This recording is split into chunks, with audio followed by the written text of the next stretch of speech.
அனைவருக்கும் வணக்கம். நீங்கள் நம்ம சேனலுக்கு புதுசுன்னா பக்கத்தில் இருக்கிற பெல் பட்டனை அமைத்தி சப்ஸ்கிரைப் பண்ணிக்கோங்க. தொடர்ந்து எல்லா வீடியோக்களையும் நீங்கள் பார்க்கலாம். அனைவருக்கும் வணக்கம். நீங்கள் நம்ம சேனலுக்கு புதுசுன்னா பக்கத்தில் இருக்கிற பெல் பட்டனை அமைத்தி சப்ஸ்கிரைப் பண்ணிக்கோங்க. தொடர்ந்து எல்லா வீடியோக்களையும் நீங்கள் பார்க்கலாம். ஆஹா, தீர்ப்பு என்னன்னு சொல்லாமல் தள்ளி போட்டுட்டு போயிட்டானே ஐயா. ஒருவேளை தீர்ப்பு என்ன சொல்கிறதுன்னு அவனுக்கே தெரியலையோ. வெளியில் கெத்தாக பேசுகிறோம், ஆனால் உள்ளுக்குள்ளே வெத்தா பயந்து சாக வேண்டியதாக இருக்குது ஐயா. யாருக்கிட்ட சொல்கிறது? சரி, பயத்தை வெளிக்காட்டிக்காமையே அப்படியே மெயின்டைன் பண்ணுவோம். யுவர் ஆனர், இவர் விருப்பப்பட்டு வந்து தான் என் ஊறுகாயை தொட்டுக்கவான்னு கேட்டார். நானும் தொட்டுக்கன்னு சொன்னேன். ஆனால் இவர் தொட்டு அவரோட நாக்கில் வச்சிட்டார். ஐ அப்ஜெக்ஷன் யுவர் ஆனர். என் கட்சிக்காரர் விரும்பியே வந்து தொட்டுக்கவா என்று கேட்டது குற்றமில்லை. அவர் ஊறுகாயை தொட்டு நாக்கில் வைத்ததும் குற்றமில்லை. ஏனென்றால் ஊறுகாயை தொடுவதே நாக்கில் வைப்பதற்காகத்தான். யுவர் ஆனர், இவர் தொட்டு நாக்கில் வைக்கிறேன் என்று கேட்டிருந்தால் இந்த அளவுக்கு பிரச்சனையே இருந்திருக்காது. ஆனால் தொட்டுக்கவா என்று மொட்டையாக கேட்டு பின் தொட்டு நாக்கில் வைத்ததுதான் குற்றம். எனவே இவருக்கு தகுந்த தண்டனை வழங்குமாறு கேட்டுக்கொள்கிறேன். இது ஒரு விசித்திரமான வழக்கு. இவர் தொட்டுக்கவா என்று கேட்டு ஊறுகாயை தொட்டு தன் நாக்கில் வைத்தது குற்றம். இந்த குற்றத்திற்கு அபராதமாக ரூபாய் 1,00,000 இவர் நீதிமன்றத்தில் கட்ட வேண்டும். தவறினால் 3 ஆண்டுகள் சிறையில் இருக்க வேண்டும்.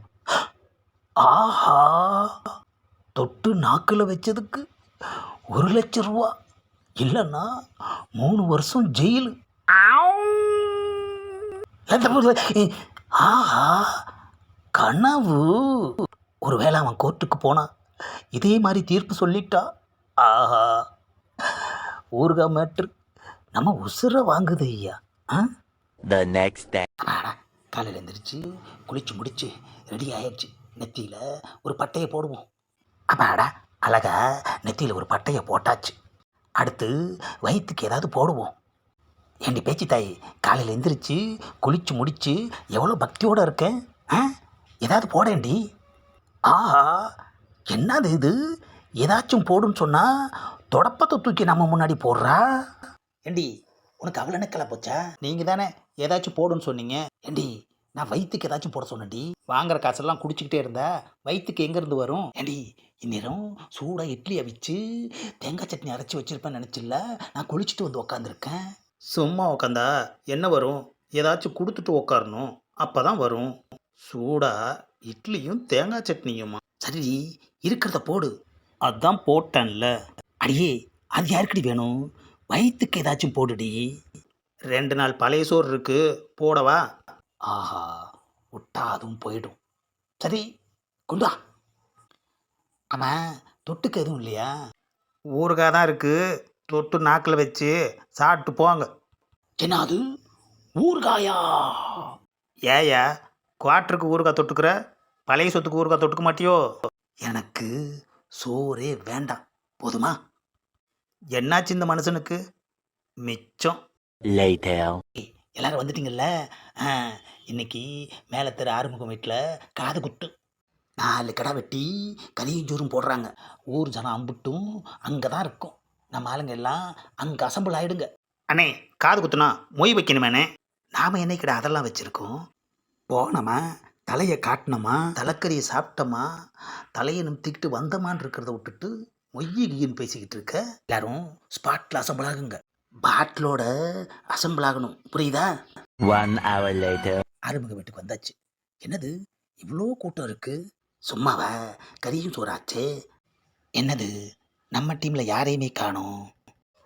அண்ணே, டேய், எல்லாரும் எப்படா வந்தீங்க? கிடாவை அறுக்கையிலே வந்துட்டோண்ணே. ஆஹா, நமக்கு மேலே பறக்க வெட்டியாக இருக்கானுங்களே ஐயா. டேய், நான் சொல்கிறத 4 பேரும் நல்லா கேட்டுக்கங்க. டேய், நீ தலைக்கறி சமைக்கிற இடத்துல போய் நில்லு, வா. டேய், நீ பந்தி எங்கே போடுறாங்களோ அங்கே போய் நில்லு, புரியுதா? போ, இடம் பிடிக்கணும். டேய், நீ போய் சரக்கெல்லாம் எடுத்து வச்சு ரெடி பண்ணு போ. எல்லாம் சரி, காது எப்போ குத்துவாங்க? ஆறுமுகத்துக்கிட்டே கேட்டுட்டா போச்சு. எப்போ ஆறுமுகம், எப்பப்பா காது குத்துவீங்க? தாய்மாமா வந்ததும் குத்திட வேண்டியது தான். 1 hour later. என்னடா நடக்குது? அண்ணே, இப்போ தானே அண்டாவில் கறி அள்ளி போடுறாங்க. அப்போ இன்னும் கொஞ்ச நேரத்தில் அது குழம்பாயிடும். டேய், நீ போய் மாஸ்டர்கிட்ட அண்ணன் மட்டன் பீஸ் கேட்டாருன்னு சொல்லி ஒரு 10 பீஸ் வாங்கிட்டு வா போ. அப்பாடா, மட்டன் பீஸு வந்துருச்சு. சரக்கு உடச்சி மடக்கு மடக்குன்னு குடிச்சிட வேண்டியதுதான். Later. ஆளுக்கு ஒரு குவார்டர் அடிச்சாச்சு. பத்தலையடா, எறும்பு கடிச்ச மாதிரிலாம் இருக்கு. டேய், சீக்கிரமாக போய் இன்னொரு ஆஃப் வாங்கிட்டு வா. இந்த காசு ஆளுக்கு ஒரு கட்டிங்கை போடுவோம். Later. ஆஹா, கட்டிங் விட்டதுக்கப்புறம் தான்டா கம்பீரமாக இருக்கு. கட்டா குடியும் கட்டா கறியும் எப்பா. டேய், உள்ளே போய் சப்ளையர்கிட்ட தலைக்கறியை தனியாக எடுத்து வைக்க சொன்னேன்னு சொல்லு போ. டேய், எல்லாரும் கறியை நல்லா சாப்பிட்டுக்குங்க. அடுத்த ஊருக்குள்ளே விசேஷம் எப்போ வருதுன்னு சொல்ல முடியாது, புரியுதா? A few moments later. அண்ணே அண்ணே, ஏண்டா தலைக்கறியை எடுத்து வைக்க சொல்லுன்னு சொல்லி அனுப்புனா தலைக்கறிக்க ஓடி வர்ற? அண்ணே, இன்னும் காதை குத்தலை, அதுக்குள்ளே பிரச்சனை ஆயிடுச்சு. என்ன அது பிரச்சனையா?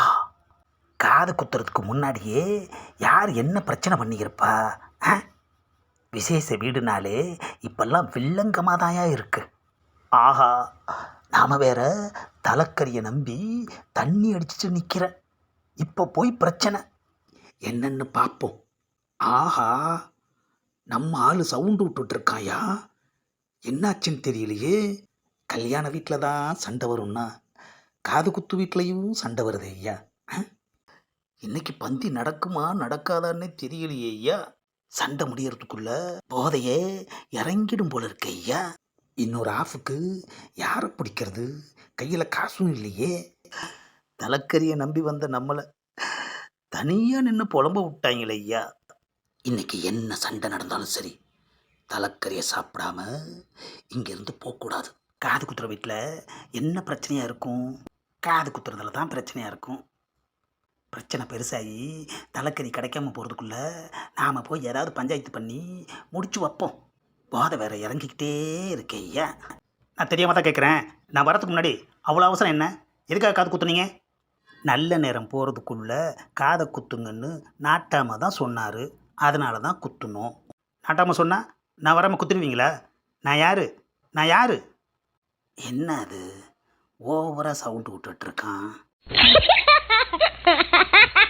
இந்த பதிவை லைக் பண்ணுங்கள், ஷேர் பண்ணுங்கள், மறக்காமல் சப்ஸ்கிரைப் பண்ணுங்கள்.